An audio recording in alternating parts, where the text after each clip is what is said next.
Welcome to the Grief Bully Podcast. I am your host, J.Nicole. Thank you for joining our weekly discussion around grief, mental health, and your overall personal wellness. The Grief Bully Podcast will serve as a vehicle to help you navigate life's journey. Be sure to subscribe, review, and share the podcast with anyone in your life that you think it will help. Let's bully grief together. What's up, beautiful people? Welcome back to another episode of the Grief Bully Podcast. I am your host, J.Nicole. Guys, we are back in the studio. I know it's been a while. I've been rocking solo, but I am back, and I am back with a guest. Listen, right now, we got in the building one of the best lyricists, best rap artists, Philadelphia's own. He was signed with Jay-Z, state property, all that good stuff. Oschino's in the building. What's up? I like y'all intros y'all be doing here too. Like, give me props. I like that. Yeah, listen, you earned it, man. You deserve it. We got to give our flowers when we can. So many of your songs. One, I know when my friends hear this, they're going to be like, wow, you were talking to Oschino when you were riding around to the sun don't shine. But I was like in a whole different time of my life, so we going to skip past that. But we have you in the building right now. I'm super appreciative of it. Looking forward to the opportunity. One thing I want to talk about, especially when it comes to grief, is how much we don't talk about it. Yeah. And the reality that we have when it comes to facing this in our community. And so when I have the opportunity to have a man, and a man of color at that, be willing to come and talk about it, is something that's super important to me.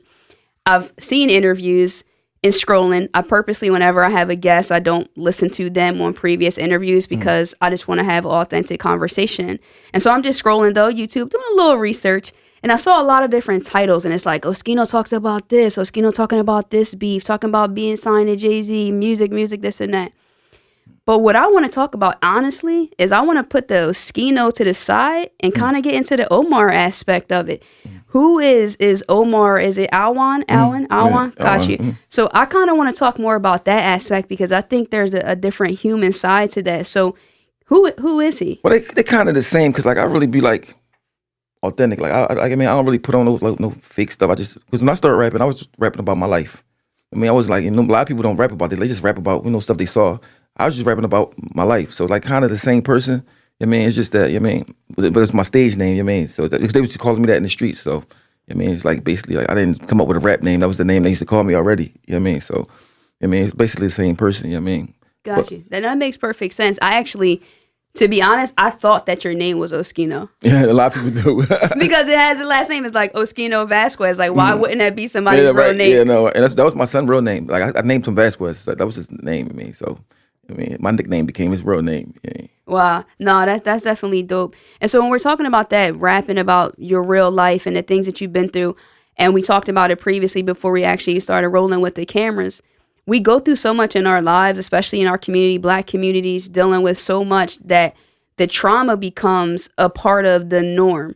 And then we talk about it, it gets so used to it that used to it can mean numb to it. Yep. What do you think about that? That's true. Especially, see, when I was younger, there wasn't no social media.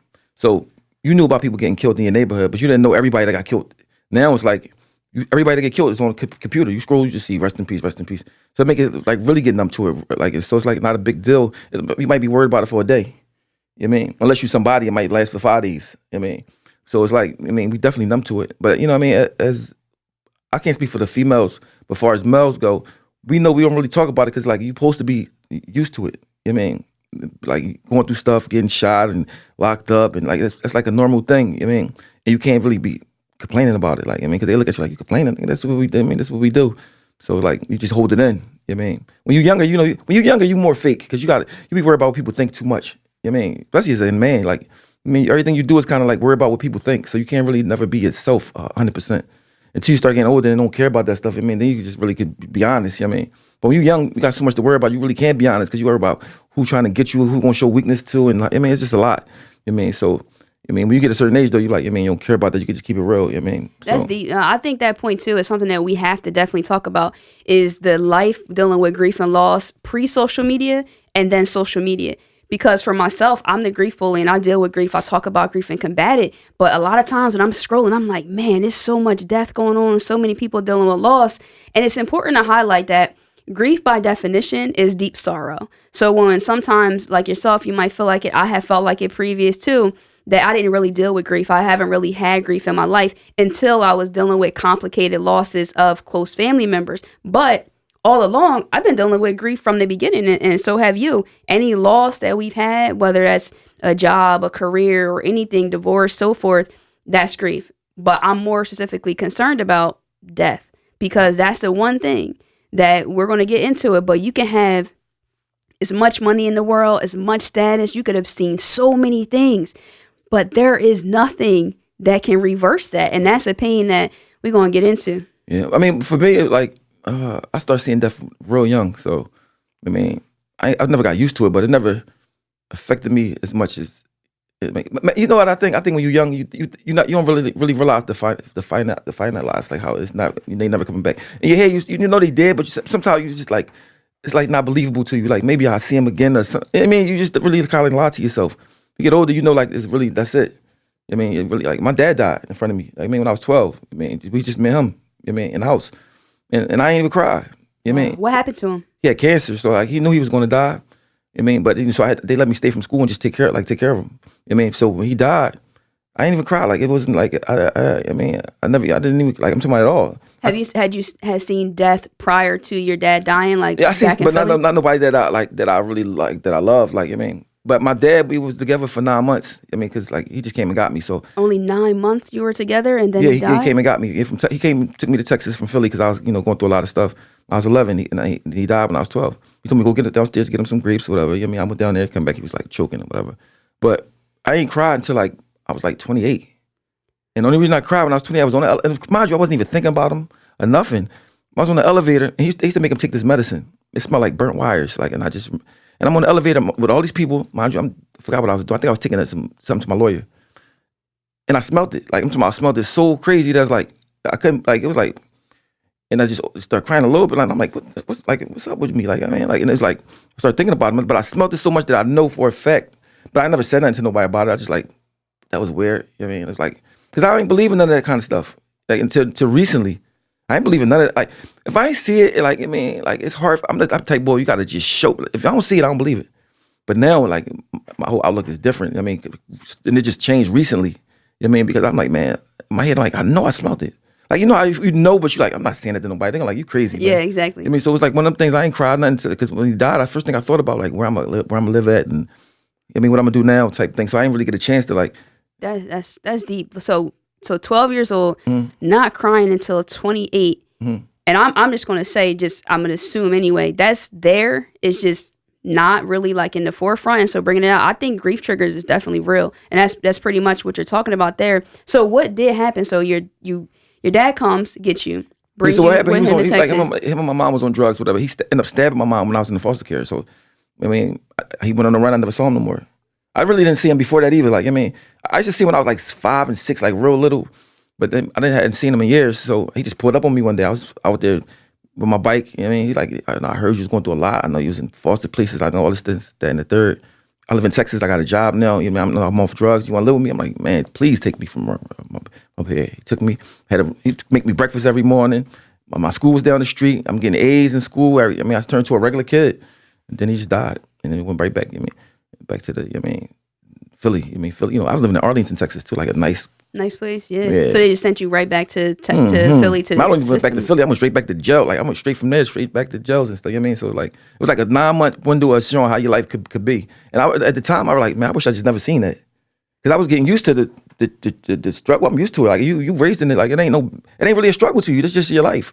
But when you go see something good and then you come back to it, it's almost like you being poor. You get $1 million, then you lose it. I mean, now you really feel poor. Like you like. I mean, if you poor the whole time, you deal with it better. Exactly. I mean, so it's like I came back to my neighborhood, looked dirty.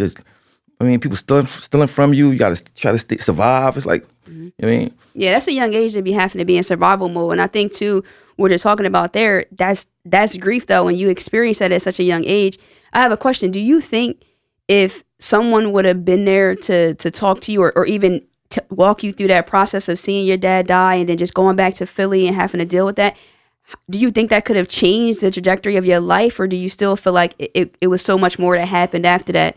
I don't think it would have changed too much. It would have helped me at the time, but it wouldn't have changed too much, because what happened was I get home, I get off the bus from Texas. I caught the bus Greyhound back to home by myself, and like about 2 months later, I found out some guy that was bullying me was my brother. I mean, we got the same name. We lived a block apart, right? As soon as I found out he my brother, he died like 2 months later. So he died like 4 or 5 months after my dad. I mean, my dad named us the same thing. But mind you, I know him my whole life, but never knew he was my brother. Wow. And we didn't. He was like 4 years older than me. Bullied me all the time. You know how back then neighborhoods, if you live on this block and you live on this block, we don't get along. Right. It was one of those things. But one day he must have found out what my last name was. He like, I mean, took me to his mom and she told us, and then he died like from leukemia like about 4 months later. I mean, and then my man's Chalk, who was like the person that like I used to live with, like when they put me out, I stayed at his house. He died like a month after that. So it was like 3 in the back to back to back. You know, I mean, I still was 12. I was like, I mean, that's when I first started. I mean, understanding death. I mean, but it was like by the time you're 20, I mean, so many of your homies when you raised in the placements like in prison, they high risk people that was gonna get killed like on the streets. So many of my homies from jail was getting killed. People that you close to, it'd be like a normal thing. You know what I mean? But when your kid is different. Yeah, definitely. We definitely gonna get to that for sure. And I feel like that's kind of what I'm hearing too, is that it's not so much that you didn't deal with grief or excuse me, not deal with it, didn't experience grief. I would say that there's a difference between grieving and mourning, right? So mourning is the outward expression of it, actually like allowing yourself to feel that, cry that, talk about that, scream that, kick that. So it seems to me, and again, I could be wrong, you can correct me, that aspect of it wasn't happening. So you're seeing it, the loss is there, your dad, even losing Texas is a loss as well. Then you lose a brother that you didn't know was the brother. And then, death continues on and you have all those things. But actually allowing yourself to mourn, I wonder if it's just because certain experiences that we deal with, depending on who the person is, who the person is. It just brings it. It's not even really an option. It's like, bro, my life is mourning. So what do you think about that? Some people you love more than yourself. I mean, ooh, so like deep. it's like if you me getting killed, I've been thought I was gonna die when I was young. I got shot 10 times. I mean, I ain't never think I was gonna live to be this old. I mean, so I was cool with me dying, but like I mean, your son is something different. Like that's something you don't even think about. I mean, it's something you ain't even like preparing yourself for because you don't even. I mean, you don't even daydream about it. You don't even think about it. It's not something that I just never thought about. I mean, my son was. It was like it's different fathers to sons. It's like some fathers they might see him sometime. Me and my son been together since he was born. I mean, it wasn't no type of like I see you whatever I live at, he could live at. I mean, wherever I'm at, and he knew it. So I mean, like we was real tight. His mom was like, she wasn't the type of mom if we not together, I can't see him and all. She don't take him. If anything, she like take him. Yeah. I mean, it's like so like. I mean, it was just like unexpected. I mean, then it was unexpected. It's like you talk to somebody in the middle of the day and then they go on the next minute. It's like. I mean, it's a hard thing to deal with. I mean. Yeah, if you don't mind, I mean, I just kind of want to backtrack a little bit because it's a really important aspect of it. We're talking about the loss of a child. So, how long ago was this? October 24th, 2020. 2020. Okay, wow. So that's pretty recent. He had a 1 month old daughter. 1 month. I mean, so that make you start thinking about God and stuff like that. Like, I mean, you know, I mean, personally, I don't see God the same. Like, I don't know. I mean, I just like. What can we talk about that more? So if you don't see the God the same, can we talk about how did you see God prior to your son dying? Because I've been through a lot and I always get pulled. Like I'm blessed, even though I've been through a lot of bad stuff. For some reason, like my good stuff be so good, it's like almost even itself out. But then if something so bad, it's nothing that can even it out. I mean, it's like especially when you're not doing nothing wrong. Like I used to do stuff wrong. Like I mean, when you live in your life righteous, it's like and then the punishment come like this. Like it's like I mean, like what is that about? I mean, there's no lesson that you can learn that's worth it. That's definitely deep. So if that's how you felt about that, then what actually is your, I don't want to say issue, but maybe with God? Like I just don't think that it's like this is how I start looking at it. Like if it's a God how they say it is, right? The stuff that go on, especially with black people, either he don't like black people or like he don't exist or he exists in a way that we don't know because. I'm not even talking about me. I'm talking about like the slaves. Generations and generations and generations of slaves was living the worst life ever. Kids getting killed, raped. I mean, anytime white people living regular. I'm not praying to a God that's going to let me live this type of life and I see somebody else living a different type of life. I don't care what nobody say because at the end of the day, if it's a hell, that would be a hell anyway. I mean, I'm talking about slavery, and I'm not talking about my life. I'm talking about like I read about slavery. I'm like, how could they still be praying to a God? I mean, so to me, like maybe I'm just a radical hoodlum, or I don't understand it. You know what I mean? Yeah. But God, thank you, God, and this, that, and the boy can rape you. And this guy, and I see this guy living in this big house that's a way worse person than me. like it make you think, well, was God? Is God running this, or is the devil like running this, or maybe God don't exist, or if he do exist, he don't like black people. Nah, I haven't heard your perspective like that. And I think it's good to talk about that because there's people who I've had conversations with after certain losses, tragedies that they've dealt with. It's like, bro, there's no God. I don't believe in God. See, and I know that it's like something that's a higher power that made us. Like, I mean, and I always say, I don't know for sure. Like, I never say what I know. I see two people from different religions might kill each other over religious beliefs when they both could be wrong. Like, if you're not smart enough to say, I don't know for sure because I didn't see it, then something's wrong with you. I mean, like, some people just want to win an argument so bad that they just say anything. I mean, so what I'm saying is just a guess. I mean, like, I'm just trying to search for answers. I mean, but then my son passed, stuff started happening to make me like, oh, I mean, I'm starting to change a little bit, but I still feel like that way about slaves because their life was the worst life ever. I mean, and they still was believing in God. And they believing in the God that the person who's doing stuff to them telling them to believe in. Right. Now, I understand that. So, I mean, just to offer a perspective, a potential, right? So, I've dealt with, I lost a friend at 25. I lost my grandma, who was literally like my absolute world. And then I lost my dad in 2019. And people who reach out to me, or they talk to me like, oh, like you still kind of got this, hope vibe about you. Like, what's going on? Like, didn't it hurt? I'm like, nah, that stuff broke me to my core. But what I have been able to do, kind of like you, I'm still searching for certain answers as well. But way I perceive it, and again, this is just my perspective, is that there is a God. I believe in a higher power and a God. But I believe that God was there to be your refuge in terms of you finding healing because God knew that this would be a world that's going to have suffering, it's going to have pain, it's going to have terrible things because we all have free will. So people have free will. Things happen. However, I think we think we got free will. That's okay. Let's talk about that. It's like if you put two mice right here in a maze, right? He can go left, he can go right, he can pick which way he want to go, but it's only one way out the maze. You got free will, but not really. Because everywhere you go, I already know where it's going to end at. It's going to end the same place that I wanted to end at.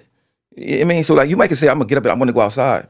I mean, I'm going to go right at the corner right here, but it could be like a maze. That's true. I mean, you construct it to a maze because I think nothing is random. That's true. I was actually going to say the same thing. I was going to say that, but where I do sometimes kind of find that challenge is that if we knew that like bad things are going to happen, but like, because people have free will, but then you have accidents.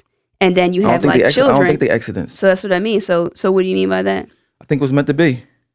So how? So I think. Well, this might sound crazy, but I think people live more than once.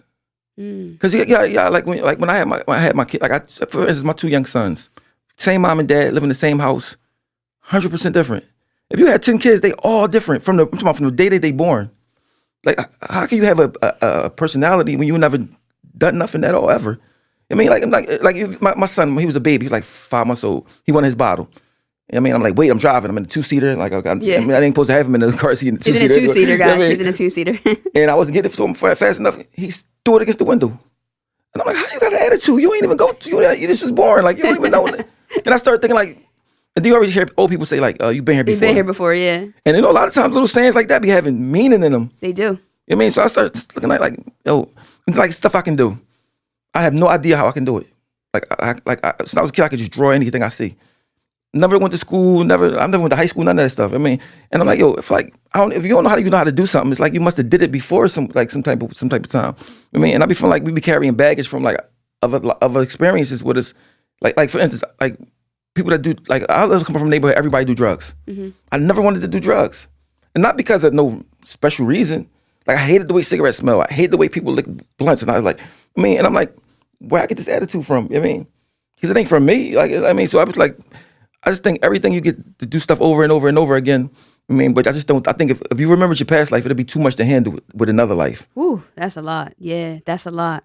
That is a lot. I can consider that. And that's why I'm loving this conversation. I hope you guys are feeling this as well because that's why I like to have these because it's just like an evolution. So now you honestly have my head like spinning like, oh wait. All you got to do is look at the University of Virginia. I think that's where they do the reincarnation studies at. Right? They got like over 5,000 cases of it. I mean, they take it serious. I mean, a lot of times people that kids remember who they used to be. And I'm talking about they name it to their name, where they lived at, their wives, everything. I mean, and I'm like, and nobody talks about it. Nobody talks about it. Like, I mean, and then they got this documentary on Netflix about death. I mean, it's like the lady talking to her mom. She said, "Mom, if you die, I want you to come back as a cardinal." The lady's still alive at the time on the show, on the documentary. She died. Don't you know a cardinal? Mind you, the whole state don't got the cardinals. It come not only do it fly there, it come and land on her shoulder. Wow. And they taping it. They showing it. So I mean, so at the time, a bird was following me. Like when I taped it, right?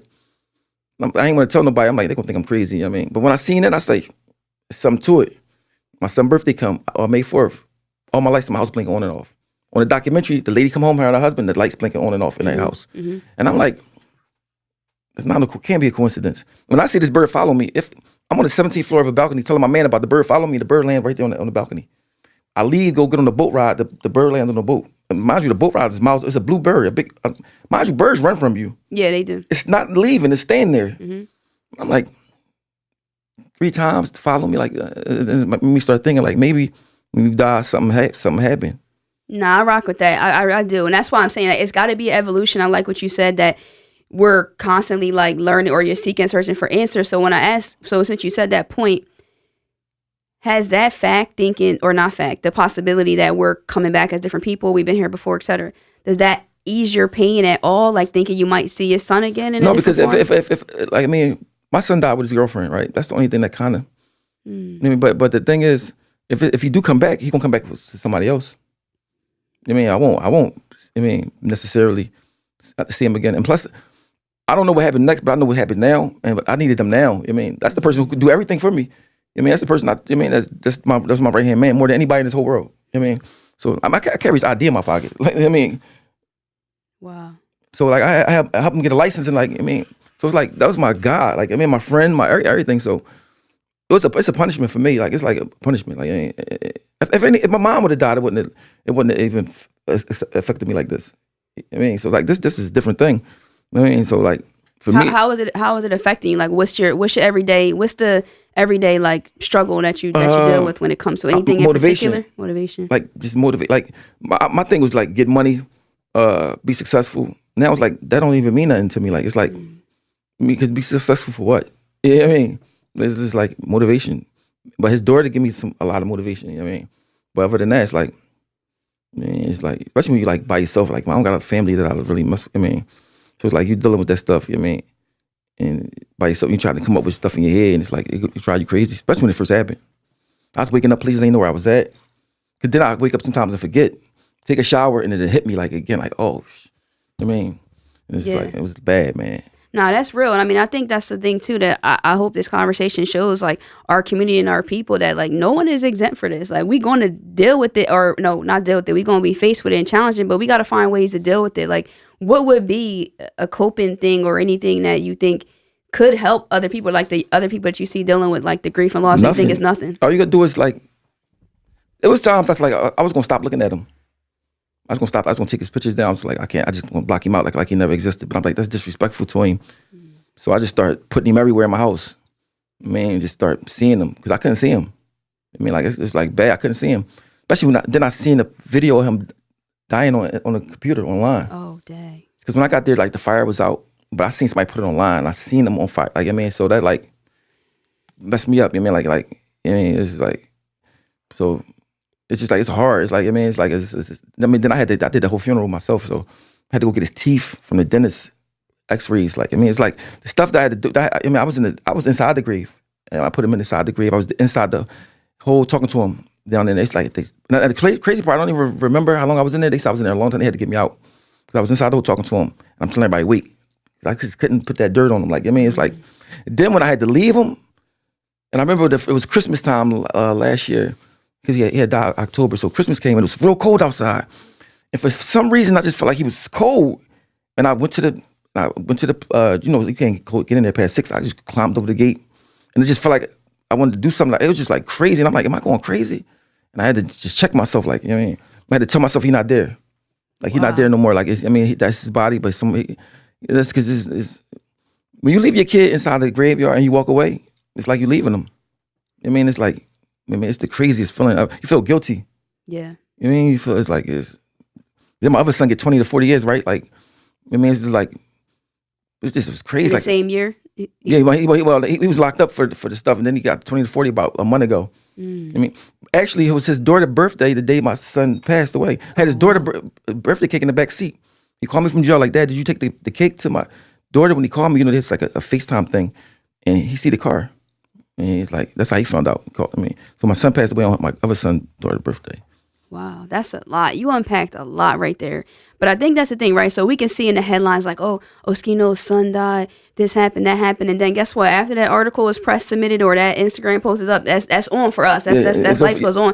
But this is what's really happening. Like, and I'm just happy that you're willing to share how that situations really are. Like, that's crazy to feel like you had to walk away from your son and then try to like blank him out. I could. And my son was the type of boy. He could get a paper cut and be crying. Like any little thing, he just like over. He just real exaggerated. Like when his birthday coming, he want to make a big deal. It could be 4 months before his birthday. You know it's coming, right? Like he type. So when his birthday came in, my lights was blinking on and off. I'm like, this can't be. And mind you, they never blinked before or after. I got it on tape. Tomorrow all day.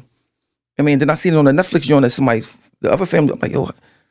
I mean, then I start seeing the orb things. Like if you see any video on my Instagram, when I'm with his daughter, you'll see him float past. Like, and I'm just thinking, like, why you can't just tell us what it is instead of us having to guess? It just cut out a lot of stuff. Elaborate on that. Tell us. It cut out people fighting over religions. It cut off people doing wrong. Because if God tell you to do something and you still do it, then that's on you. Right. If people really heard a guy say, yo, listen, don't do that, you think people will still do it? Right. Of course, it'll be a few.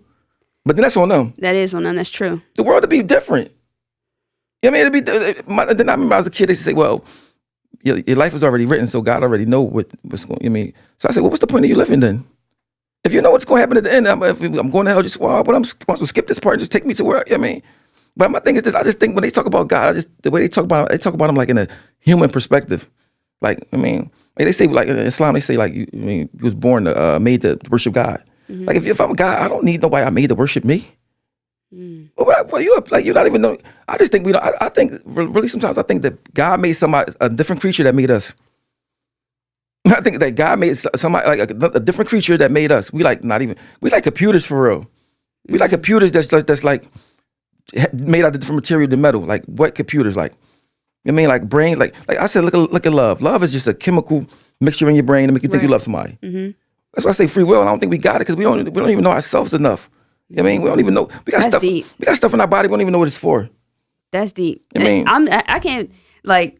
I'm kind of like so hyped, and I know it's not really a hype topic that you're talking about this because, bro, in my mind, I think like many days, ever since especially when my grandmom died, I didn't even fly on planes for like 5 years because I just kept thinking I was going to die. But I always think that like, I'd be like, dang, this really happened. That was really good. But I'm like, but I'm still going to die. Like I'd be thinking it's like a video game and like, oh, that person is like game over. And then like, we're still going. And that's the tough part is that when my people die, I still got to play the game. And it's like, that's hard, man. That was scary until you accept it. Like I accepted it a long time ago. I mean, when you're in the streets, you accept it. Like I've got shot so many times. Like me living is like, I don't take it for granted. You know what I mean? So it's like, but when I was in prison, I started reading about what a light year is and like about the solar system and stuff like that, right? And I started seeing how small we are in the solar system. Like, we not nobody. We just think we somebody. I mean, because if you look at the perspective, if you look at like the earth from far away, it's like we all one. It's like a little rock. I mean, it's like a rock with a bunch of ants on it. To a person that's as a God, like the way God is, like not even a rock smaller than a rock. I mean, and I started saying, so the speed of light for a whole year is a light year. And the speed of light is like, 200-something thousand miles per second. So and they say it's 1 million light years away. I'm like, that's like unfathomable. Like, it's like, we might not be nobody. God might don't even know us. Yo, you are like, this is like my head is because obviously stuff's not fair in the world. You see, just people don't got it bad. Some people got it good. You can't help what you're born to if you're going to have it good or not. So it ain't up to you. I mean, so it's like, God probably don't know us. So like, I know somebody made us, as humans, but we too complicated not to be made. Right. But we have no clue what it is. None of us. We all guessing. And the fact that somebody will kill somebody else over religion make you show how dumb they are. No, real tough. Nah. That you can't even think you're a complicated person if you'll kill somebody over a religion where you don't got no real proof. You can believe all faith is like could be called. That's faith. You can take the word faith and put the word gamble in it. It's the same thing. Faith could be gamble. Mm-hmm. I mean, because you don't know. You just having faith in something that you can't prove, you can't see. But you would kill somebody over that. You would bomb somebody over that. I would. For me, I don't care if you're a genius. If you do that, you're a fool. Yeah, I would have to agree with that. That's a crazy thing, man. That's why I think it's good for us to just keep being open to the conversation. I don't like the fact that people can get in front of a crowd of people and tell them about a God. like, I'm not disrespecting no religion. No, I respect it's all good. religions. I mean, because I don't know. I mean, I'm like, the first thing I say is I don't know. Right. I'm guessing, but at the same time, I would never get in front of a group of people and tell them something about God when his guess is just as good as mine. I mean, like, yo, God said this and God done this and God. Do you think that God talked to anybody? Yeah, like, but you think some people, like, maybe they heard I the think voice? if God talked to you, you will go insane. I never personally heard. Just think about this: if people are schizophrenic, they say they're insane. So the minute you say you talk to God, you're insane in our standards. So if somebody come here and say, "Y'all talk to God," the first thing you're gonna do is not believe him. The first thing you're gonna do is not believe him. So God, like, he got to talk to you for you to believe it. He said, "That's why you talk to somebody else." Like, I don't hear it. That's true. I mean, I asked my mom this question before too, like, because she's a pastor and ordained minister and all that stuff, and I'm like, so when people are like, "All right, pray and listen to hear God's voice," and then they say, like, well, it's not going to be like really like a voice. It's like through like signs and different things like that. I mean, again, it's a lot to pray. Exactly. I don't know. Because I mean, a voice is. I mean, because you can hear somebody without it being said. Like you don't need your ears to hear. You don't need your eyes to see. I mean, when you dream, you see everything. You be asleep. You know what I mean? We don't even know why we sleep. People say you sleep because you're tired. No, when you sleep, your brain works more than it do when you woke. That's true. They don't even know why we sleep. I mean, for all we know, we could be like, you know how like got a cloud, like an iCloud in your phone, like all your information is somewhere you don't know where it's at. But if your phone break, yeah, exactly. It's like you don't know where it's at. It's almost like it's like your soul. Like you could be somewhere else, really. Like so, this break. I mean, all your information is somewhere else that you can't see. Like that's consciousness. I mean, because like consciousness must go on if you could be reincarnated and remember something. I mean, they don't need the brain. Like it's kids that can see without seeing. You know that, right? Yeah. You see the kids that they can see. They got blindfolds on. They can still see. They don't need their eyes to see. They got trained to see without seeing, without using their eyes. And they say we all can do it. So I started thinking like, well, if this like all a game, this might not even be real. That's how I feel sometimes. I really do. I mean, you're not crazy for that. But we still treat each other so bad, though. We do. So bad. It's just because, again, like you said, it's all these things that we have that may not be real that we're allowing to cause division. And like people to feel like they're going to kill somebody over this or over that and not really knowing. I mean, I think when you deal with complicated death or like something that really, really takes you there, I think you do become more open to what life could really be or not be. I think sometimes we are in this, like, not like a privilege bubble, but some people, I believe it or not, haven't dealt with complicated loss. They haven't had someone really close to them die. Before I experienced that, like when my grandma was dying and there was nothing that I can do, like nothing, absolutely powerless, bro, that's when life for me really changed. Like before that, it was kind of like, yeah, some stuff is sad, some stuff is hard, but when that happened, it was like, I can get emotional now. I was like, yo, that's the worst thing that can happen, and now I don't know. Well, I had a nephew named Sean, right? He was 3 months older than me, though. So when we was born, like my dad had him and me before I can remember. So my earliest memories when I was like 4 or 5, it was me and him every day. We lived together and everything. I mean, so he's my best friend, my nephew, everything. And he got killed like 9 months before I got a record deal. Like, I mean, that's all we used to talk about. I mean, we both was 20 years old. And we had an argument. He took a polo shirt of mine and I'm like, yo, bring my shirt back. I'm about to come get my shirt. His block that he lived on was by the emergency rorom. So this is block, he lived the emergency room right here. So I come to his block to get my shirt. Everybody out there looking at me crazy. I'm like, well, but Sean, I'm about to get my shirt back. And they told me he got shot. And I felt that he died. As soon as they said it, I'm like, so I went to the hospital, you know, he passed away. His daughter was born the next day. Same hospital because his baby mom lived on the block over. I mean, so when he died, I had to go to the hospital. I was throwing up green stuff. Like I physically was messed up. And I was like, damn. I mean, it messed me up so bad that I thought nothing could be worse than that. This was in 1998. I mean, to the point that I was physically, had to go to the hospital. Wow. I mean, I was throwing up green stuff. And mind you, the doctors couldn't even tell me what's wrong with me. They say, we don't know what's wrong with you. I kept throwing up. I couldn't eat. I was like, I mean, and mind you, I'm young then, so I'm trying to be tough. Like nothing, it ain't bothering me. I mean, but like, then his brother, you know, he had a little brother. He came stay with me, but then he died. I mean, so my sister, only 2 kids, they both passed away.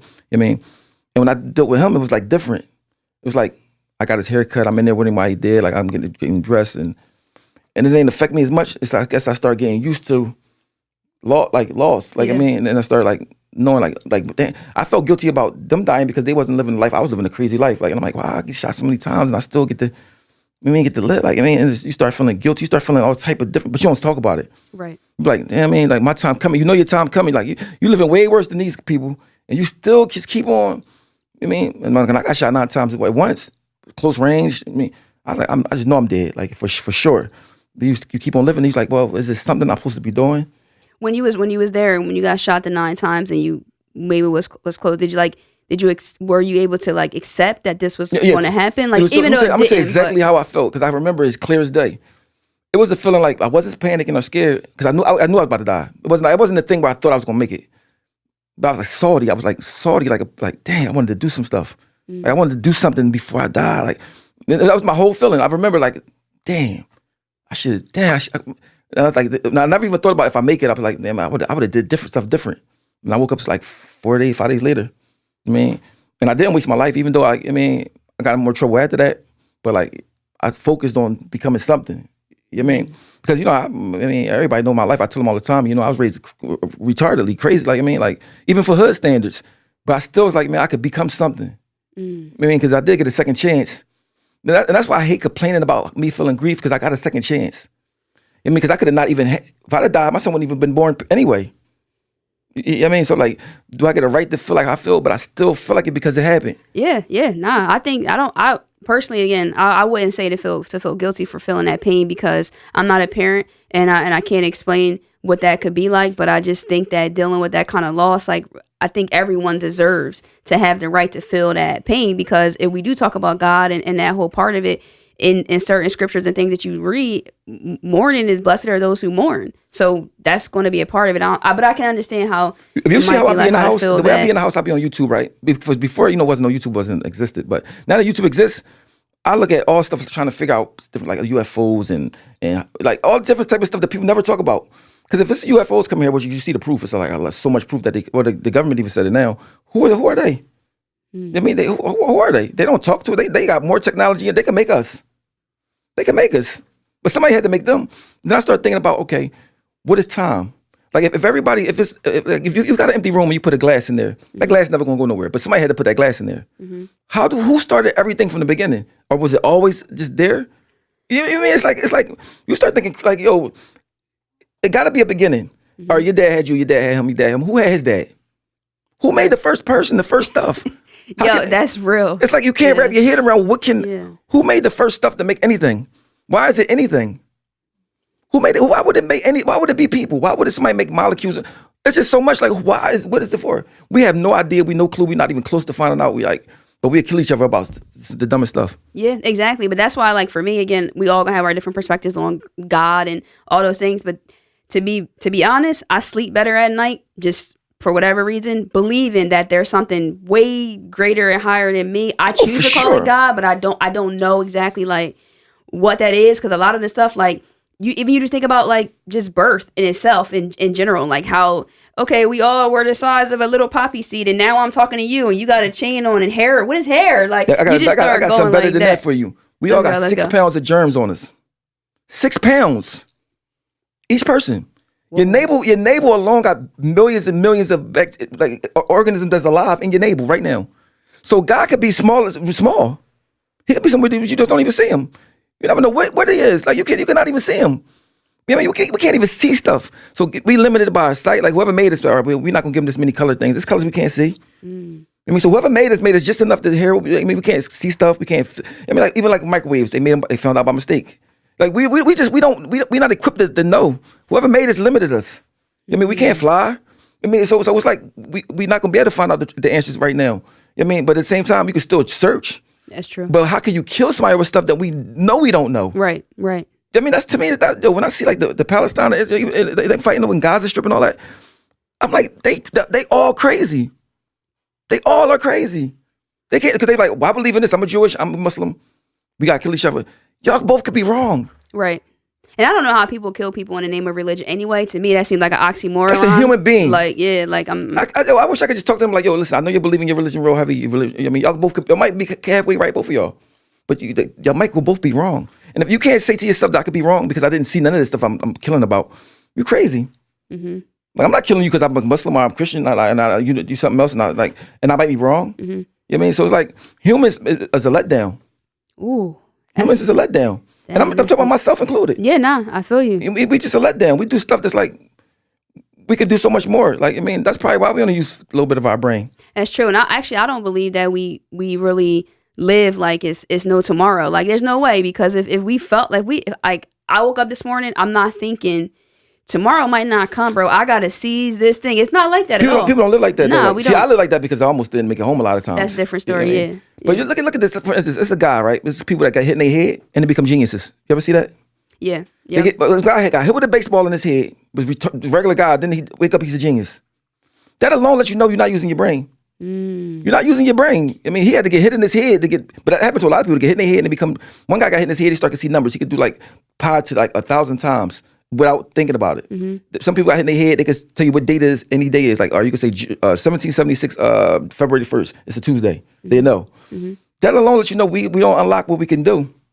We could do so much more. We limited by, I guess, whatever we doing, guys, like, or the higher power, whoever made us, like saying, like, we're not ready yet.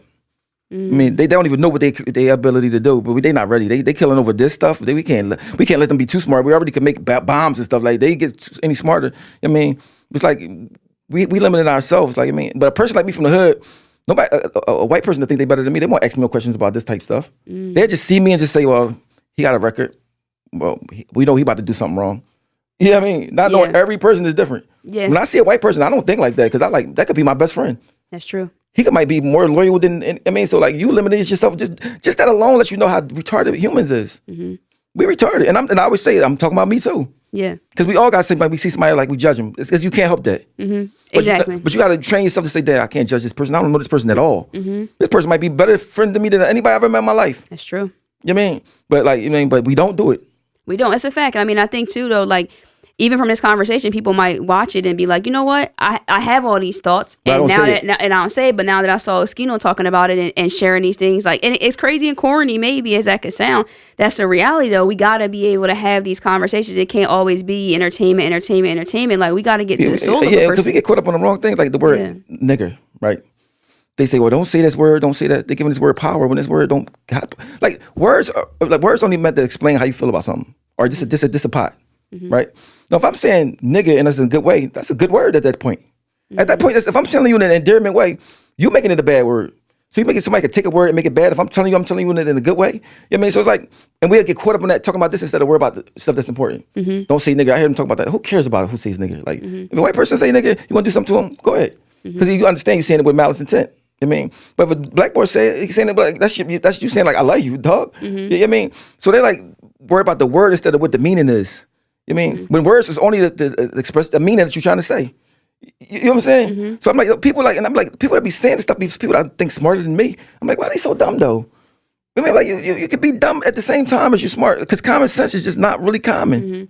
That's true, and it's also challenging the narrative. We got a lot of people that just want to follow, and which is ironic that on social media it's called following people. Yeah, like it's another degree or another layer of that similar concept. So to stay outside of something, it's more uncomfortable. It's not the norm. It doesn't feel good. And also it can be viewed as, like you said, when you're younger, it's not as cool to talk about your feelings or to express things. But when you get older, it's like, if you want to listen, I'm going to talk about it. Because in the hood, people look for any weakness in you. Any weakness in you, they're going to exploit it, especially in the penitentiary. Oh man, you show weakness, somebody probably has sex with you. You know what I mean? So you got to watch what you say, you got to watch what you move, you can't play. You mean the state penitentiary is different from the county jail, but like you can't even cry. You can't cry in jail. I'm not in front of nobody. Right. I don't care what you going through. You better not cry. Like you gotta. I mean, can you cry now? Do you cry? Yeah, but not in jail. No, I mean now, just like dealing with. Yeah. It's so crazy. I felt comfortable to cry when I was about 40. 40? Yeah. Because it's crazy. When I just see somebody cry, it make me feel like I hated them. When somebody else cried, it made you feel like you hated them? It made me like you was so weak. It just made me, it was like you disgusted me. Like, wow. And it was a feeling that I couldn't help. It ain't like I just thought about it. It's just like I couldn't help. Like, you crying, like, it was disgusting to me. I mean, because I just thought, like, you ain't supposed to cry. You mean? Then that's male or female? Like, no, males. Okay. Males. I mean, I would say you had some tough women around you. No. They wasn't crying. Males, like, I'm like, you crying? Like, I mean, it's just like, but now it's like, it make you feel better. Some stuff too bad to keep in. Whew. Yo, he's preaching. Did you hear it? Like, he just said it feels better. Like, you gotta let it go. I mean, so then I don't think I'm talking about when I got shot, I ain't cry. I mean, I cried when I was 28. I remember, it's so crazy. I remember when I cried. I mean, I'm like, why I'm crying? Like, I mean, like, what the fuck is what you doing? Like, it's shocking to me. I'm like, what the fuck is you crying for? I mean, so, I mean, then I cried. I can't remember. I don't think I cried in my 30s at all.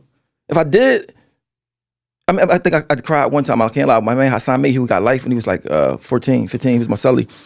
And I was mad. It was a mad cry. It wasn't a sad cry. It was like a mad cry. Like, I couldn't do nothing about it. But when I got older, I said, crying, you got to cry. Because I feel like you're just releasing bad stuff out you. I mean, of course, you don't want to be crying all the time, but like sometimes, now it's like, I be saying movies, but you know what? When you start putting yourself in people's shoes, when you're young, you don't. Right.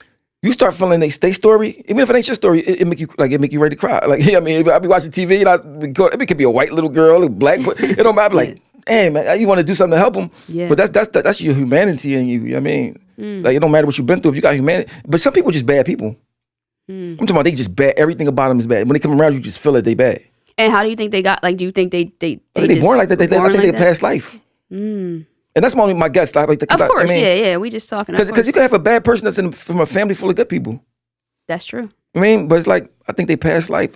I think about it. Why do you act like how you? Nobody acts like you. No, we was all from the same mom and dad. We supposed to be the same. Because we learning the same stuff. We around the same environment. Why are we so different? I mean, because it's like, it got to be something that you're carrying over from somewhere else. Yeah, that's deep that there is just some bad people. But we definitely got to make sure that we having tears and expressing it and getting it out there, because it's not going to change. It's going to be bottled up. And you got to tell people how you feel about them before they die or you die. Fact, because like, I mean, it's like a lot of times, like, people I lost. Do you have something that you wish you would have said? Like, yeah, a lot of stuff I wish I'd have said. But with my son, I don't. Your son, you don't? No, yeah, that's the only thing me and Freeway was talking about. I was like, man, you just lit up when you said that. Yeah, I got no regrets. Because you know why? Because he got to be with me from seeing me from being a hooligan to, he like, Dad, why you doing that? Like, you going to school? Like, what are you doing? I mean, he started seeing, and I used to talk to him, explain to him why I was doing the stuff I was doing. Because, you know, they used to me being, I used to be like, you know, more street type of person. I mean, I started telling them this and that and the third, and I could see when they learn it, and when you're talking to them, they face change, like, oh, I get it. I mean, because you could tell a young person something, and some of them can get it. I mean, so like I got no regrets with him.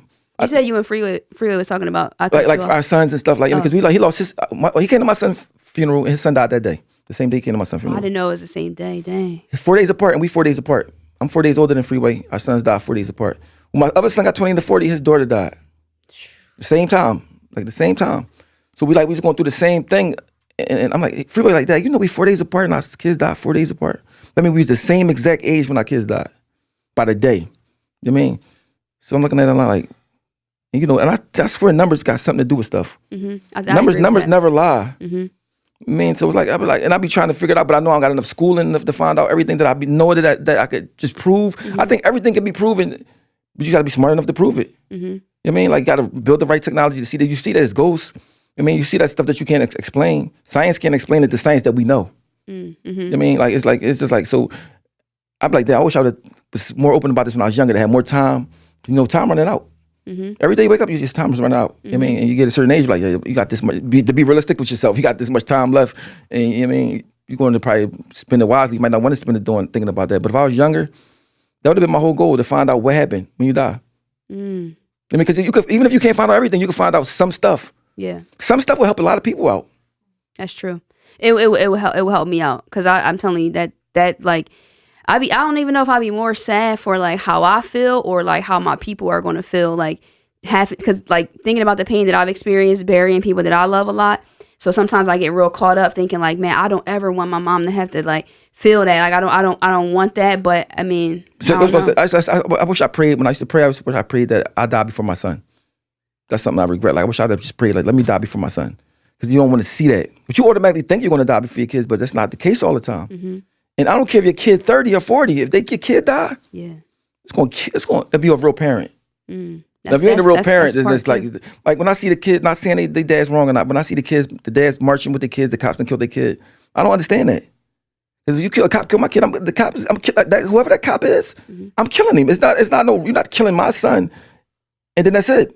You know what I mean? So when I see him marching, I'm like, you a dad, I understand you don't want to go to jail and all that, but like certain, you're going to die anyway. You want to die safe in the house while somebody could just got the right to kill your son?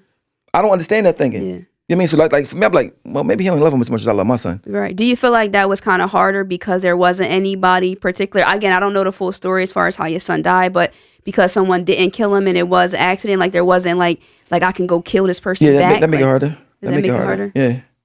Yeah, make it harder because I mean, my life, I don't care. Like I ain't gonna say I don't care about my life, but when it comes to something like that, I go to the penitentiary. Because it's like I couldn't live with it. Yeah, I can't live with that. I can't live with that. There's no way. I ain't that scary. Like you, for you, like Zimmerman boy. Yeah. There's no way his dad wasn't supposed to go smoke him from and the people will understand. You killed a little boy. So I'm like, yo, marching out. So I'm like, yo, I don't understand. They kill about the wrong stuff, but don't kill us. Won't do that. So it's like, but I look at it. That's not the society's job. That's the father's job.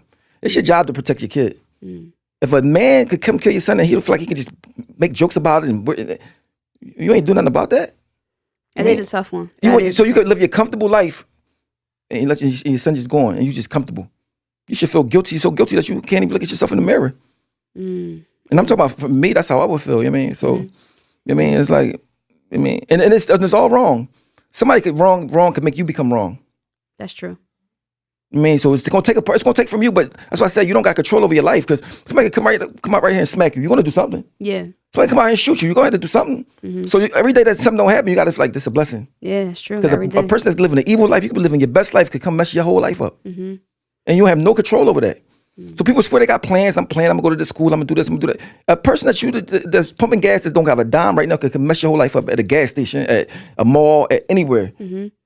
So what you really gotta do is be thankful for every day and try to help many people that you come in contact with. Because that person that you come in contact with that's pumping gas, that kid could be the kid that kill your kid if you don't. But your conversation on your little $5 might change his plight on look on life. I see people come in the gas station, see kids pumping gas, don't give them nothing. No, I'm cool. No, I pump it myself. If a kid out pumping gas, even if he got a family home, he's trying to hustle the right way, or there's no reason for you not to help him, whatever you can help him with. So I'm looking at society, I'm like, yo, we do stuff, we don't understand that everything we all connected. Yeah. Everybody connected. It don't matter where you at. It's like the environment. Like you see how everything connected in the environment. If a fire happened in America, the smoke on the air go land in Africa somewhere. It's like, so we swear like if you got money and all that, you like, I don't got nothing to do with that. It still can affect you. If it don't affect you, it affects somebody that you love. That it was going to affect you anyway. You know what I mean? So, but me saying it like I'm just a rapper boy that's from Philly, like I ain't nobody. You know what I'm saying? So, but I think if a powerful enough person like Oprah Winfrey or somebody said it, but I think she got to be, even though she got billions, I think she got to be political. Like it's still. Yeah, I think she can't say whatever she really feel. You know what I mean? Because she's Oprah. You know so it's like you got to get somebody that's right in between that to change people's looks on life. It's gonna be somebody that's young, that's probably not born yet, that's gonna change. It's gonna take one person. Right. As far as changing the world, but I think personally you're underestimating your influence, right? So when this interview, this conversation hits wherever it's going to hit, it's going to change people's lives. It's going to make, most importantly, make people think. And that's one of the things that we lack to do. We just like da da da da da da da. But it's because it's challenging me. Like I'm sitting here like, man, I got so much I need to think about. And that's what we got to do is reconsider it, because some people unfortunately won't take from it and learn anything, but there might be somebody who's going to feel certain levels of hope, even just the fact to know that I'm not crazy. Dang, like Oschino, like people really like dealing with this loss, dealing with all these things. I'm supposed to be like this dude. I'm from the hood. I'm tough. I can't cry. Like, and he's telling you to cry. So like cry. If you need to do that, reach out, talk to somebody. There's nothing like being yourself. You feel so free when you can just be yourself. Because when you're young, you put up this front. You got to keep on fronting in the front. When you could just be yourself, it's just like, you just let it all, you're like, dang. And people like you or don't like you, it don't matter. As long as you could be in yourself. So when I started feeling sad about my son, I was talking about it, and I was talking about it everywhere I could go. I could talk about it, and it was making me feel a little better. Because I can't kill myself because I'm a coward. I can't do it. I'm scared. But and plus I don't want to end up somewhere worse than I'm at now. But I definitely wanted to die. It's times that I wanted to die, but I just wouldn't do it myself. But it was times I was like, man, I wanted to die. It just happened to people that got shot. I was just turning my life around, so I didn't want to die at that point. But if you'd have shot me maybe 7 months before that, I'd been like, cool. Like I'm ready to I'm tired of this life. Because life get hard. And life get hard for everybody. I don't care how much money you got. I don't care what your race is. Nobody got to eat. Nobody's going to get out this life without nothing going to happen to them. Exactly. And they say some stuff happen more than others, but I guess you only can get what you can handle. And even though I didn't think I could handle it, I've been handling it. So like I got his daughter. And I just all the love I have for him, I'm just going to give to her. Until I pass away or whatever. But I just know when you pass away, it's not over. I don't know what happened. It can't be over. It's because that's too cruel. It's too much of a waste. Because your experiences that you had here, what they just go to waste now? That's true. Man, it's a be a waste. So like, I ain't mean to get all scientific, but it's like, no, this is what we needed to do. I because like this is the essence of life. Like, I mean, you can worry about your job, you can worry about paying rent, but at the end of the day, you're gonna die. You're gonna die. You mean, everybody says heaven and hell. What do they judge for you to go into this place that you call heaven and hell? Just in case it is real.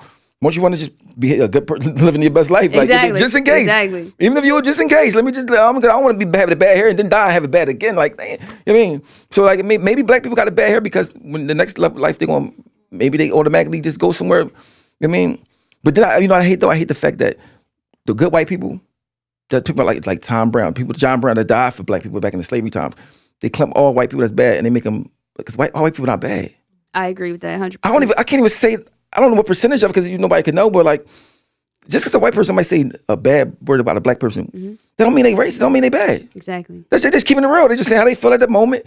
They don't mean they think like that all the time. But we so fast because it's like political to say, "Oh, you racist?" You can say, I don't like this black bastard," and it don't mean racist. Like, he's black and he a bastard and he's making you mad and you don't like him right now. Yeah. You know what I mean? So like, you don't jump just like, but we made to think like, "Oh, he said that. Oh my God, let's." Now a lot of white people are racist. They hate us. That's true. You know what I mean? But I just can't believe any human being that's smart enough to have a brain. I don't think they would be racist. You know what I mean? So a person that's racist, you gotta feel sorry for him. That's true. Like, it's like a white cat saying, "I don't like black cats." Imagine a white cat walking in, like, if they could talk, "I don't like black cats." Yeah. We like, y'all cats. Like, what the fuck do you mean? Yeah. It'd be like the dumbest thing to you ever. Y'all are cats. Like, Yeah. If y'all can have a baby together, y'all coincide together. That's why it's taught, because I mean, you see that a lot of times where you'll see like two little kids when they're young and they don't even realize they're just like playing together and they don't even know, I'm white, you're black. Yeah, because they made it like that. Exactly. At the end of the day, it's not even a thing. That's not even supposed to be a thing. Just imagine if that wasn't a thing. Like, if it didn't exist at all, we ain't talk about it. Nobody thought about it like that. This world would be so different. Like Chinese people, even Chinese, like it's not a thing. Whatever you are, that's what you happen to be. That don't matter. They got nothing to do with nothing. It'd be so different. But we like be fine. Anything to be different. I mean, like I seen them, like they had a thing like this is something I just didn't understand. They had a thing about gay people getting married. Right? Mind you, I'm in prison. I don't care about the news and all that stuff. I'm like, gay people get married. Who cares? Why would you care about? Why would you care about that? What would make you, especially if you're not even gay? Yeah. Why you care about if they get married or not? No, they can't get married. Why? That to me was like, is this a thing? People marching for that? Like, what? And I started saying, yo, maybe I'm smarter than a lot of people, or maybe I don't see stuff wrong, or like I just don't get it. That's like me saying, I don't want two wells to get married. I'm not a well. Why do I care if two wells get married? Exactly. Why do we care if two wells get married? The two wells love each other. I should want them to get married. Right. Why would I want them to get married? They ain't in my house. And if they love each other, then maybe they'd be better people. Like, it'd be like so crazy the stuff that people worry about and they get to make it on the news and get to march about it and vote and stuff about. I'd be like, man, I ain't ready for this. This world ain't for me. Yeah. I might have been born too early. I need a world that's like more advanced than this. Yeah, I think you need a microphone more. I mean, I know you had some. No pun intended. I know he is a rapper. We kind of talked about like the gay stuff. Like, all right, if somebody's gay, right? They born gay. They trying to be regular because nobody wants to be different. We always feel some type of sympathy for that person. Like I mean, no, we probably can't hang together because you're a gay person, right? Do stuff girls do, and we don't hang with girls. You know what I mean? But at the same time, like, why would you hate them? Like you don't got nothing to do with me. You know what I mean? If I got a flat, I told my son, if you had a flat tire and you was on the highway, and the next place was 20 miles away, and somebody gay stopped, and they was pink on, playing some gay music, I said, yo, let me help you with your tire? Yeah. I say no. I said, guess what? You'll be a walking ass then. You'll be a walking ass. Guess what? Come on, homie, come on, get this tire. I mean, so like, you never know what somebody having sex with. They might not be gay. They might be still having sex with somebody that's taboo or something that's, I mean, so I'm like, you worry about the wrong stuff. Like, we worry about the wrong stuff too much. You know what I mean? And when you're young, you got to say that right thing because you don't want to seem different. Like, I hate them. And I mean, but like, at the end of the day, everybody's different to a certain degree. And if it ain't affecting you, why do you care? Exactly. And that's why, again, I mean, thank you for raising all those points. It's super important that we understand that because that is true. And really mind you, this ain't politically correct. I don't care about being politically correct at all. No. You know, some people say stuff like that just because they want to. I don't care about none of that. No, I think it's genuine. If it was wrong, I don't care. They can't ban me. I get money anyway. You know what I'm saying? Like, you can't stop. I mean, I don't have no boss. I don't have none of that stuff. I mean, it's just an honest thing. Like, I mean, because when I was younger, I wouldn't have said that because I wouldn't have said it because of the pressure of where I'm from. Got you. And I wouldn't have been like, they'd be like, what you saying? What? Like, I remember we had a question. If your son was gay, would you still? No, I couldn't. This is what I was saying when I was 20-something. No. Now, like, as a grown man, I would never cut my son off for nothing. I don't care. What do you mean? For nothing. I mean, because you never give up on your kids. Ever. I mean, like, might say, yo, because you don't wear a dress around me. Right. You don't do this around me. I mean, because it's just like, I mean, and I want you to have a kid. You got to adopt the kid or something. Do something. Keep your name going. I mean, but like, cut you off. Right. I know how I feel not to have no family. Like, I was like, but I used to say that because that's the thing that I'm supposed to say. I'm from the hood. You got supposed to say that. Yeah. I mean, but when you start being a grown man and saying what you really feel, you influence people that are younger to say what they really feel.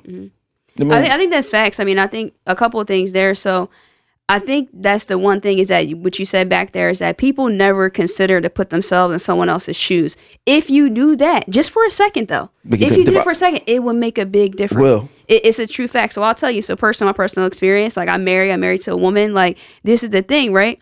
I have had plenty. It's crazy. I didn't even know that. Yeah, no. And I ain't even, and that's my wife right there. Oh yeah, it's crazy. That's crazy. I had no idea. This is my first time meeting you. I ain't had no idea. Exactly. But the reason why it's important is because I've actually never talked about this on my show, but I think it's important that when you say you consider being in someone else's shoes, okay?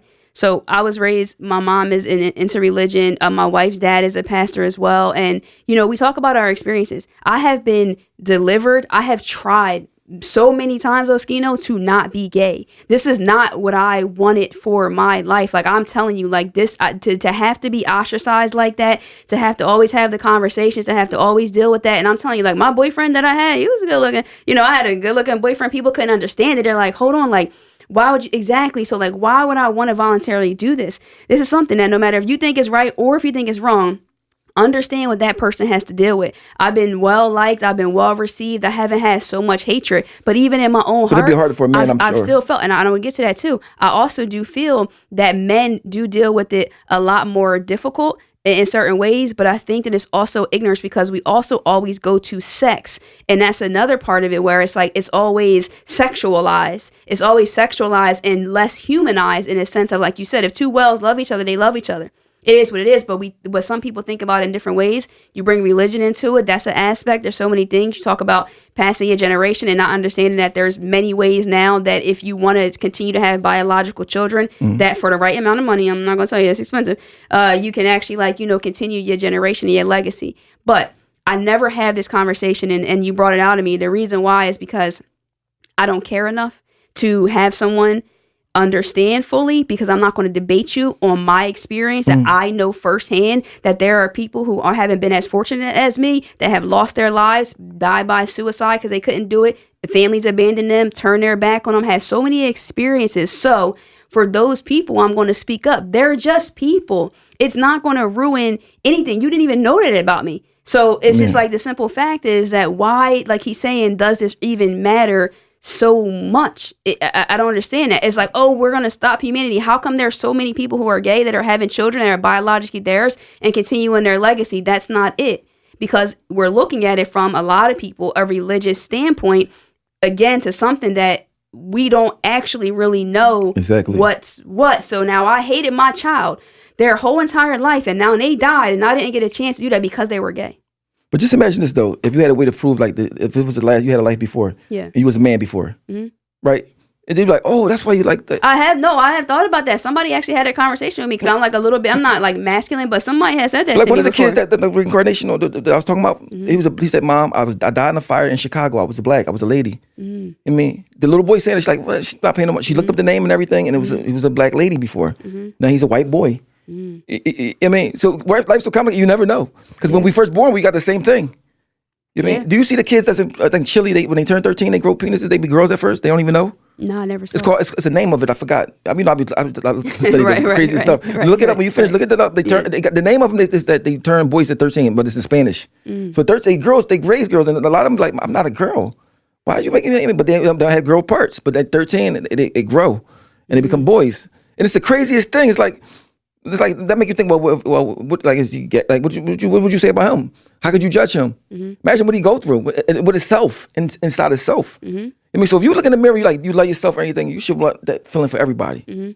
I mean, so I'm like, I love myself. Like, I mean, I'm free. You look in the mirror and you see somebody else like they struggling with something. Why would you want them to struggle? Well, I love myself. I'm gonna say this too. I'll be honest about that too. I love myself. But the reason why I haven't mainly talked about it too publicly, I'll talk about this offline and stuff, is because I do have fear of the hatred and the feedback, and just like I don't want my family and my wife, and I don't want to be harassed. I don't want to be reading all these comments. I don't want people, because like, you know, if you type somebody's name in, you can see certain stuff where they be at, things like that. Like I don't, because there's people who really do feel that strongly, and so I just like, I don't even want to deal with that. My life is good. I'm happy here. I'm chilling. But I just felt inspired to talk about it because it just doesn't make sense. It just doesn't make sense. I mean, the only reason I talk about it like because it's a lot on the news a lot.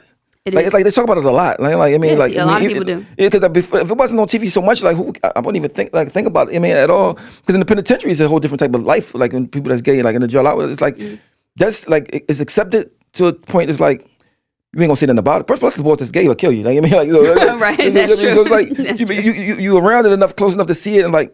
He's still a killer. He's still whatever. But like, who cares? Yeah.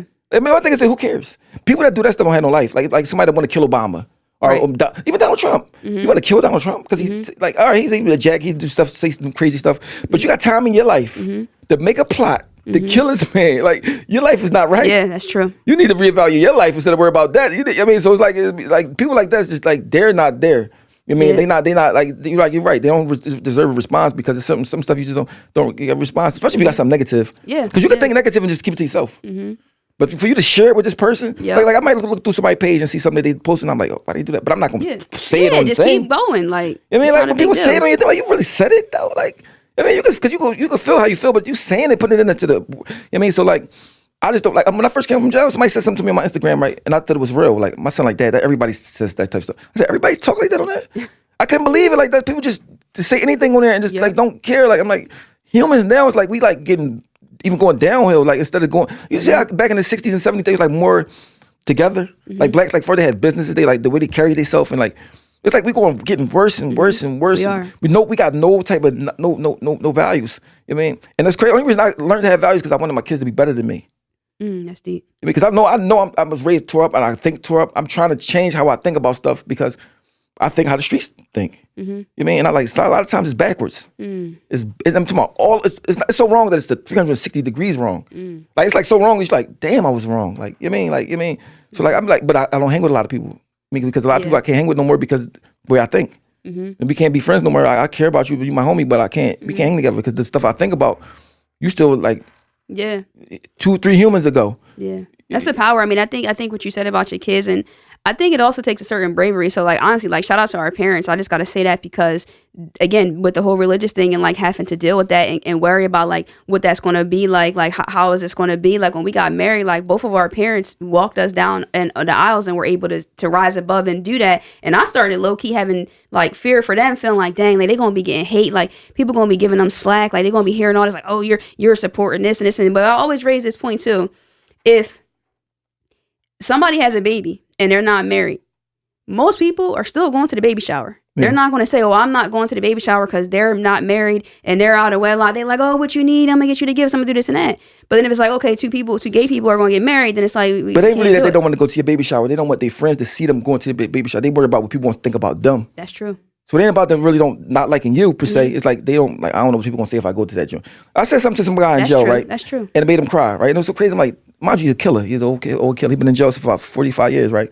And I was reading about science and learning how to do sign language and stuff in prison. So I said, you came to jail when you was like 17. You like 60 something years. You're a whole different human. All your cells that you had from when you was that age is gone. You literally is a whole different human being. So the person that did that don't even exist no more, literally. And he's looking at me and he start like crying. It was crazy. I'm like, oh, I ain't mean for you to like, do that. Right. But he said, he said, I feel like a different human. I said, you are different. All your cells from 17, they don't live, they're dead. They're gone. You are literally not the same human being no more. And mind you, I'm just saying it because I just learned it. I just learned it. So I mean, he was like, and then when I said it like that, words got power. So you got to watch what you say. That's true. Words got power. Like your words can affect like somebody doing something or how somebody feel or how they look at themselves with the right words. That's when I start reading the dictionary. Like, I gotta learn more words. Like, I mean, so I gotta learn more words. You know what I mean? So it's like, I mean, but when you want better, you do better. That's true. Like if I go start seeing a psychiatrist before my son passed. Just because I'm like, I don't know how to keep a girl. I don't know how to do it. I mean, I've been in jail too much. Like, so I was like, let me try to learn how to be better. But people don't want it. If you keep saying nothing wrong with you, you're not gonna be better. Yeah, that's true. Because we keep misdiagnosing our trauma for our personality traits. Yeah, and we think saying we got a problem that makes you crazy or something wrong with you. Yeah. We all got problems. Yeah, we all got problems. But can you highlight that a little bit though too? Because I feel like in our community, especially like when it comes to getting therapy, counseling, anything like that, it's like, oh no, I'm not doing that. So how did you just say? I know you said you wanted to do better. When I was in jail, I wrote a list of stuff I wanted to change because I got tired of going back to jail. I'm like, I keep going to jail. I get out, I do it a little different, but I still go to jail. What can I do to be different? And one of my things on my list was like, you got to talk to somebody, like, because you never talk to nobody. So I started talking, and it's so crazy. I never knew my life until I started talking to a person, because I never asked these questions like to somebody in my family or like why they don't like me or what. And I started finding out stuff that I never would have knew if I never talked to. But I ain't gonna lie, like race made a difference. Like when I talked to the white lady about my problems, I felt like she understand. Not because she just was white, because her life is so different. She won't understand like small things. So I asked her, like, can I talk to somebody black? And I told her, like, it's not because you white per se, but like I don't think you will understand the ghetto, the slums, because they clump us together. And if you ain't there, or you lived around it for a little while, or you got family that lived in it, it's kind of stuff, you'll be appalled by some of it. Like, what? Like, it's like, and I don't feel comfortable saying it to you with my secrets and my stuff that I got and went through. So she like, I understand that. She like, I said, but unless you sit here and tell me like, yo, no, I was lived down here, and I was down there. Yeah. You couldn't do that. So like, so like certain like that, I could understand. But like, plus I can't talk to somebody that I just think that they just judging me.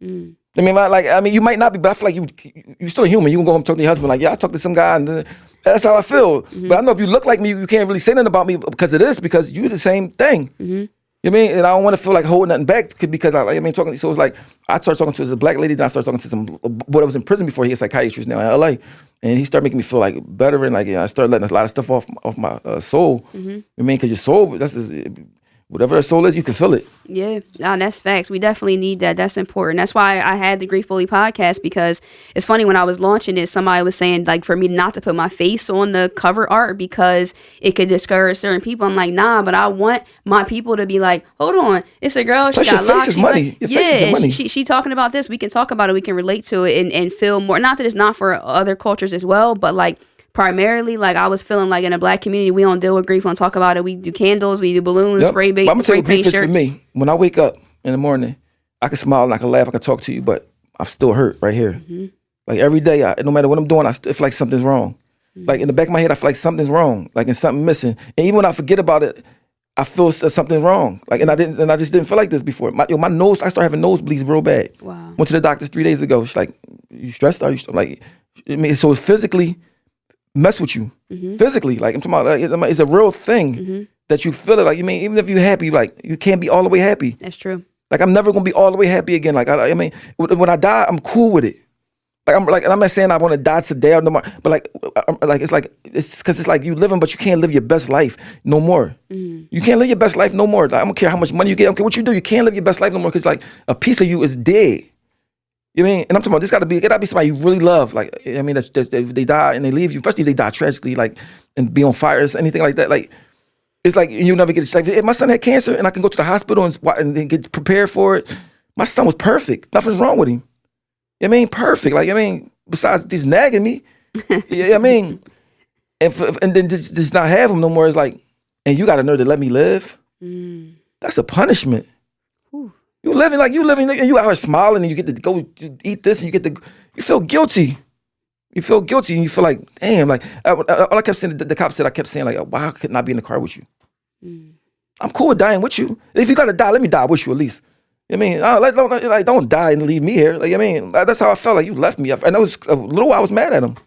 Yeah, you know talk about that, because people don't talk about that enough. Like, yeah, like you left me, like you left me, like everybody, like you left me, dog. Like, and it's crazy. I read his old text messages. Like, I just like, and it's so crazy. I get to do it in my house, because that's why I didn't want nobody around me when I was going through it. I was by myself. Like, I was in the house by myself, because I was like, I didn't want them to think I was going crazy, even though I probably was. I was doing like crazy stuff. I got them everywhere. I painted them on my wall one night. When we walk, it's a big face on my wall and wings on it. It was like, I wanted him to come talk to me. Like, I said, I'm not gonna be scared. Just come talk if you can. And I ain't gonna front. That's when he came, popped on my TV. My daughter was there, and it went away. Like it was like some crazy stuff was going on. I mean, but I told you I was in the grave telling myself, if you come as a ghost, I'm not gonna be scared of you. That's what I kept telling him. I whispered in his ear. Because in Islam, you won't have to be in the coffin, be in the sheet. So he's in the sheet. I got him in my arms, put him in the ground, and I'm talking to him this close to his ear. I mean, and it's so crazy. I wanted to take the sheet off so bad, just like, you know what I mean? And I was just telling him, like, yo, I'm your dad. Like, I'm not, I mean, then sometimes I come in the graveyard at nighttime when they close. You know what I mean, with my flashlight, you know what I mean? And I said, I know if you see me, you probably laughing because there's nobody else in here, nobody else ain't doing this, you know what I mean? And I got his face on there, you know what I mean? But it's like, it make me feel better. You know what I mean? And I come sit there and talk to him about what's going on and it make me feel better. But it's like, when I leave, it's like, then I'll be like, everybody don't realize they come in here. Because they'd be empty. I go to the graveyard, there's nobody there. Maybe one family. Everybody's forgotten, we all come in here. We need to really realize this is where we coming at. I mean, so because you die, people forget about you after about 3 weeks. Yep. Come to the funeral, all right, that's it, I ain't coming no more. I mean, maybe a few people love you, I mean, but it'd be empty all the time when I go there. You know what I mean? And I was like, then I start saying, like, I can't go as much because I don't want to feel like he's in there. Yeah, that's true. I want to feel like he's somewhere else. You know what I mean? But it's like, it's so much to deal with that it's like, it's no words that can explain it. They don't have words to that explain how you feel. Because it's like, you can't really tell, like, it's like you happy, you living your life, but you feel it in like something's wrong. That's the best way I can explain it. Like, yeah. No matter what, you can't pinpoint it sometimes, but you know something's wrong. Something's missing and something's off. Yeah. I always say I missed a part of me that died when you did.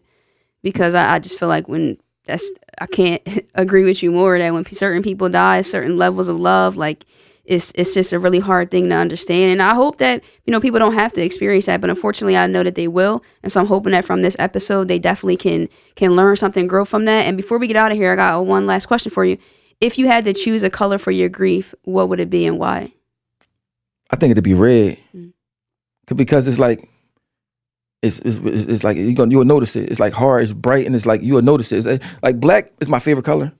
I mean, but black is like more subtle.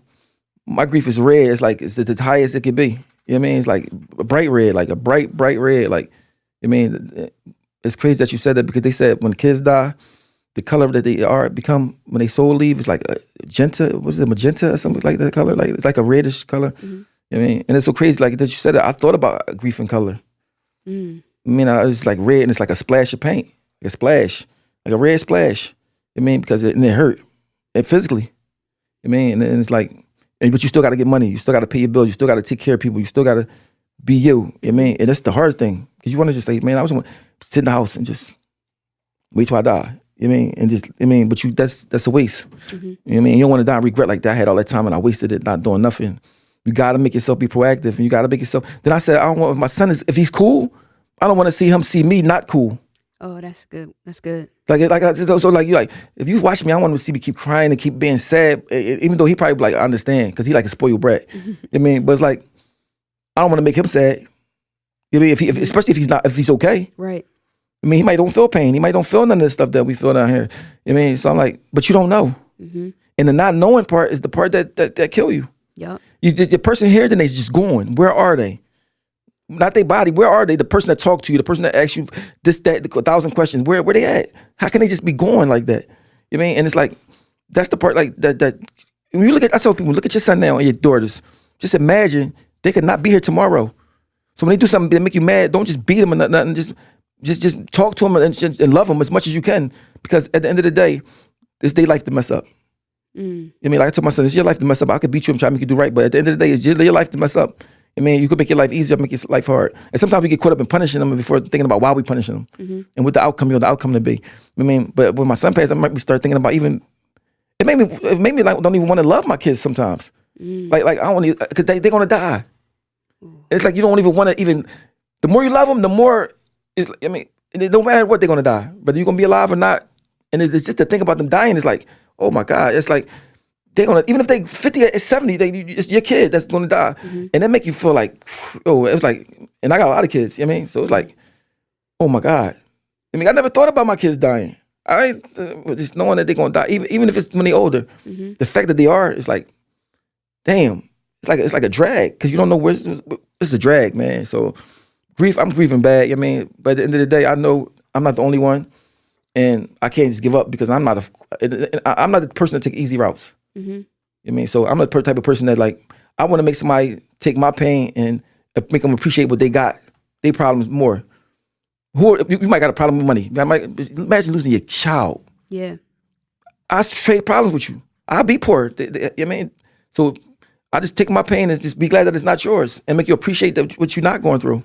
Yeah, that's deep, man. Listen, it's been a powerful, powerful episode, conversation with Oschino. Man, I knew and hoped that it would be like a good conversation. I knew it would be, but this was like exceeded everything. And I think that our community, I'm confident, is going to feel different levels, different communication, different healing. It's going to be a possibility. Make sure that you're following, checking Oschino out, everything that he's got going on.